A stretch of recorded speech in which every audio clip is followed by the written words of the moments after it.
और 26 जनवरी 1950 का दिन। लेकिन क्या आप जानते हैं कि भारत का पहला संविधान जैसा दस्तावेज 1950 से लगभग 20 साल पहले ही तैयार हो गया था?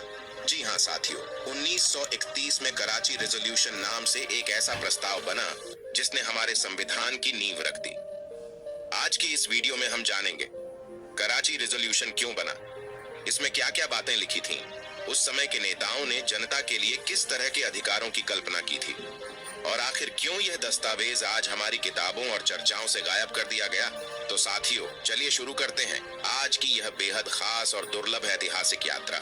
साथियों, सबसे पहले हमें यह समझना होगा कि 1931 का भारत कैसा था। भारत गुलाम था। अंग्रेजों की हुकूमत चारों तरफ फैली हुई थी। लोग आजादी चाहते थे, लेकिन अंग्रेज हर आंदोलन को दबा देते थे। उस समय 3 बड़ी घटनाएं हो रही थीं। Number 1, Simon commission. 1927 से 28 अंग्रेजों ने भारत का भविष्य तय करने के लिए एक कमीशन भेजा था, जिसमें कोई भी भारतीय नहीं था। इससे लोगों में गुस्सा और बढ़ गया।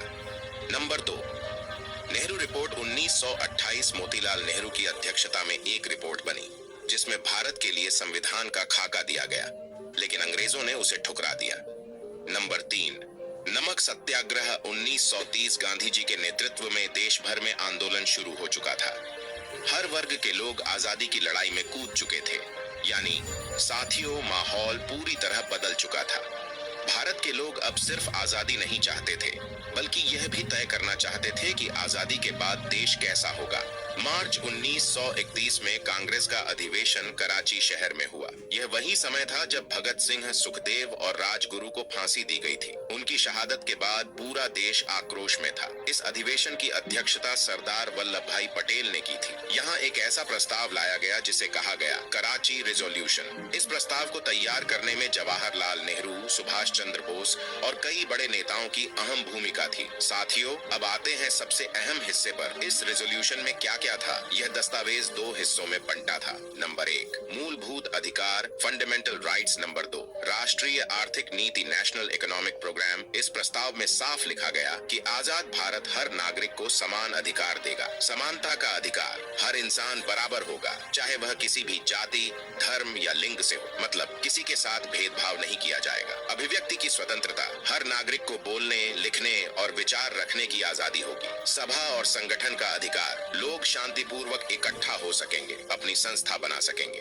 धार्मिक स्वतंत्रता, हर धर्म के लोग अपने अपने धर्म का पालन कर सकेंगे। स्त्रियों को बराबरी, महिलाओं को पुरुषों के समान अधिकार मिलेंगे। ये उस समय बहुत बड़ा और क्रांतिकारी कदम था। मजदूरों के अधिकार, मजदूरों के काम करने के घंटे तय होंगे और उन्हें उचित मजदूरी मिलेगी। मुफ्त शिक्षा, सभी बच्चों को शिक्षा का अधिकार होगा। कराची रेजोल्यूशन सिर्फ आजादी तक सीमित नहीं था, इसमें देश के विकास का भी खाका था। जमींदारी प्रथा का अंत, किसानों से अत्याचार और लगान का बोझ हटेगा, उन्हें उनकी जमीन का अधिकार मिलेगा। मजदूरों का कल्याण, फैक्ट्री उद्योगों में मजदूरों की सुरक्षा, उचित वेतन और काम करने के घंटे तय होंगे। गरीबों का उत्थान, सरकार गरीबों और पिछड़े वर्गों की मदद करेगी। स्वास्थ्य और रोजगार, हर नागरिक को रोजगार और इलाज की सुविधा मिलनी चाहिए। राष्ट्रीय संपत्ति का संरक्षण, खनिज, नदियां, रेल, डाक जैसी चीजें जनता की होंगी, किसी निजी कंपनी की नहीं। साथियों, अब आप सोच रहे होंगे कि यह सब इतना खास क्यों था? तो मैं आपको बताऊं, यह दुनिया के उन शुरुआती दस्तावेजों में से था जिसमें मानवाधिकार और आर्थिक न्याय को साथ साथ रखा गया। इसमें सिर्फ स्वतंत्रता की बात नहीं थी, बल्कि आजादी के बाद देश की दिशा कैसी होगी, यह साफ किया गया था। यही रेजोल्यूशन बाद में हमारे संविधान के मूल अधिकारों और नीति निर्देशक तत्वों, निर्देशात्मक सिद्धांतों की नींव बना। अब सवाल आता है कि इतना महत्वपूर्ण दस्तावेज आज हमारी किताबों में क्यों नहीं है? आजादी के बाद संविधान सभा ने नया संविधान बनाया, जिसमें कराची रेजोल्यूशन की बातें शामिल तो की गईं, लेकिन नाम से उसे याद नहीं किया गया। स्कूल की किताबों में सिर्फ 1950 के संविधान पर जोर दिया गया। धीरे धीरे कराची रेजोल्यूशन इतिहास के पन्नों में दब कर रह गया। साथियों, कराची रेजोल्यूशन 1931 भारत के इतिहास का भूला हुआ अध्याय है। यह सिर्फ एक कागज का टुकड़ा नहीं था, बल्कि यह उस सपने की पहली झलक थी जो आजादी से पहले ही हमारे नेताओं ने देख लिया था। सोचिए जरा, उस दौर में जब भारत अंग्रेजों की जंजीरों में जकड़ा हुआ था, जब किसानों से अत्यधिक लगान वसूला जा रहा था, जब मजदूर 12-14 घंटे तक काम करने को मजबूर थे, जब महिलाओं को शिक्षा और अधिकारों से वंचित रखा जाता था, उसी समय भारत के नेताओं ने बैठकर यह तय किया कि हमारे देश का भविष्य ऐसा नहीं होगा।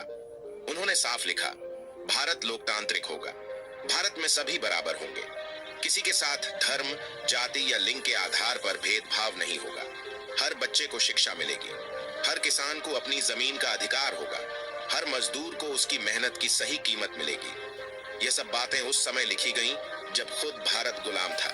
दोस्तों, जरा सोचिए, कितनी दूरदर्शिता थी उन नेताओं में।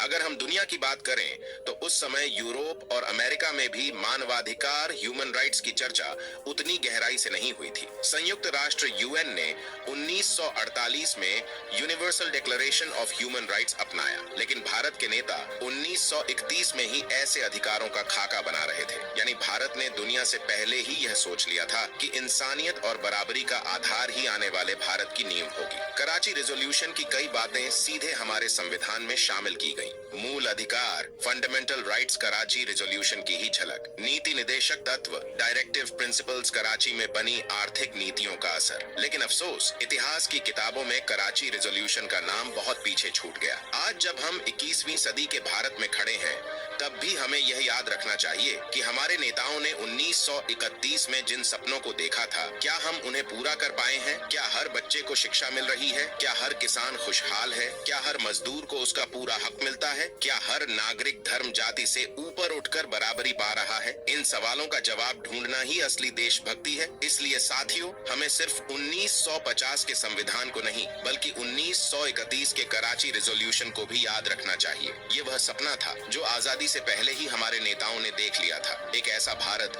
जो लोकतांत्रिक हो, जहां सभी को बराबरी, न्याय और सम्मान मिले। जब भी हम संविधान दिवस मनाते हैं या तिरंगे को सलाम करते हैं, तो हमें उन गुमनाम दस्तावेजों और नेताओं को भी याद करना चाहिए जिन्होंने भारत की बुनियाद